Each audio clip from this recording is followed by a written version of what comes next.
Howdy guys, Jimmy Song here. This is a series of videos on Bitcoin and vices. This one is going to cover wrath, right? Anger, revenge, all of those things. And this tends to come out quite a bit in the community. If you're ever on Twitter or Reddit or something like that, you'll see a lot of kind of unhinged folks that are just getting really, really angry at something. Oftentimes, like rage quitting and things like that.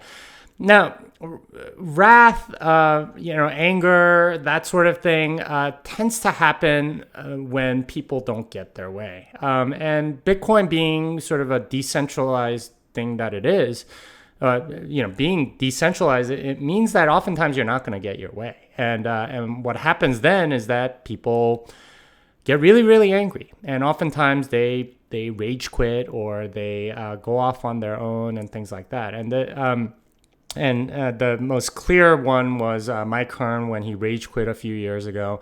Another one is when Bitcoin Cash split because they were just so upset. Another one would have been like SegWit2x and so on. It's people that are so involved in the disagreement that they can't really see things objectively or have no qualms about throwing away the decentralized aspect or throwing out the baby with the bathwater in their fit of rage. And that's unfortunately kind of what's happened oftentimes, especially with Bitcoin Cash. And then when Bitcoin Cash split again, you had a bunch of people that were motivated by anger and revenge that got together. Surprise, surprise. They had another conflict, and of course they split again. I expect more of that to happen. I'm sure there will be other factions as they get angry at each other.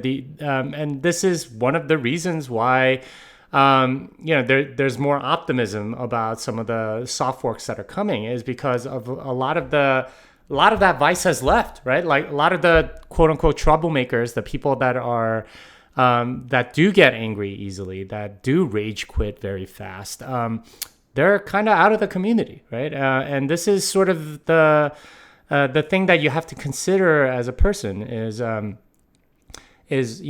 I want to die on this hill, right? Because you only get one chance to rage quit, really. You're not going to be kind of welcome back. And there have been a lot of developers that have gone through that, and they are kind of no longer in the community. And it would probably take a lot of humility and like reconciliation before they could come back. Now, I'm not saying it's impossible, but that's a lot of bridge to burn. There's been, I should rephrase that. There have been a lot of bridges that have been burned, oftentimes by the people that were rage quitting, that wanted to get away, that wanted to do their own thing. A lot of altcoins have started from that. A lot of ICOs and splits, and it's a combination of pride and wrath, right? Like when you disagree, how do you handle it? Thankfully, what Bitcoin does is it requires consensus. So you might be angry, but it's taught a lot of the people, especially a lot of the core developers. If you've ever actually interacted with them, they are like the nicest people ever, right?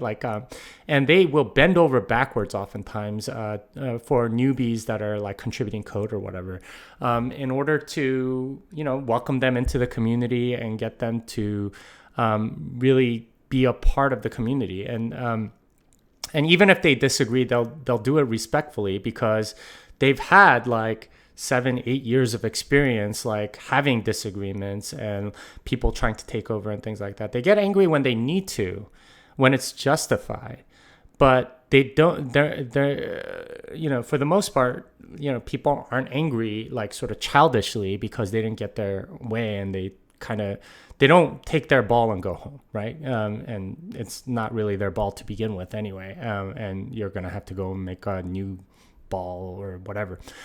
So anyway, that's how Bitcoin and wrath or anger or revenge or whatever, that's how it tends to be related in this industry. And it does explain quite a bit of what's happened over the last 7 years, last 8 years or so. Hope that helps you. This song is done.